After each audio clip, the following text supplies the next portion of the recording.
ఎవరు రాయగలరు అమ్మ అనే మాట కన్నా కమ్మని కావ్యం, ఎవరు పాడగలరు అమ్మ అను రాగం కన్నా తీయని రాగం అని ఓ సినీ కవి తల్లి గురించి ఎంతో అద్భుతంగా వర్ణించారు.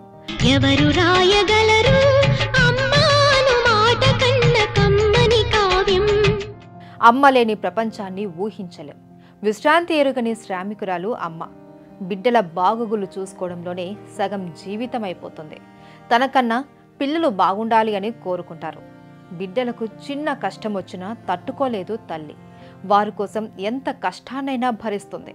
లాలించి బుజ్జగించి బతిమాలి అవసరమైతే దండించి నయానో భయానో మంచి మార్గంలో నడిచేలా చేస్తుంది. వారు ఎదుగుతూ ఉంటే చూసి మురిసిపోతుంది. పిల్లలకు పెళ్లిళ్ళు చేసి తాను కృష్ణారామ అంటూ జీవించాలి అని అనుకుంటుంది.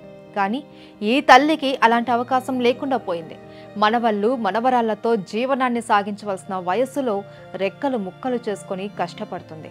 ఇదంతా ఎవరి కోసం అనుకుంటున్నారా? కొడుకు కోసం. ఆటో నడుపుతూ కొడుకును అతడి కుటుంబాన్ని పోషిస్తుంది. అనారోగ్య సమస్యలతో బాధపడుతున్న అతన్ని బతికించుకునేందుకు ఈ వయసులో కుటుంబ భారాన్ని తన మీద వేసుకొని కష్టపడుతుంది. ఈమె ఎవరంటే కరీంనగర్ జిల్లా కొత్తపల్లికి చెందిన ఉమా. ఆమెకు కొడుకు కూతురు ఉన్నారు. బిడ్డలకు పెళ్లి చేసింది. వారికి పిల్లలు కూడా ఉన్నారు.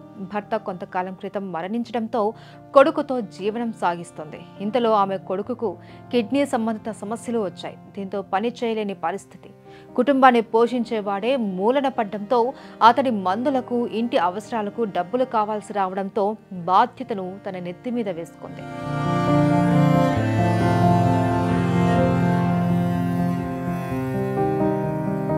యాభై 55 వయసులో ఆటో డ్రైవర్ అవతారం ఎత్తింది.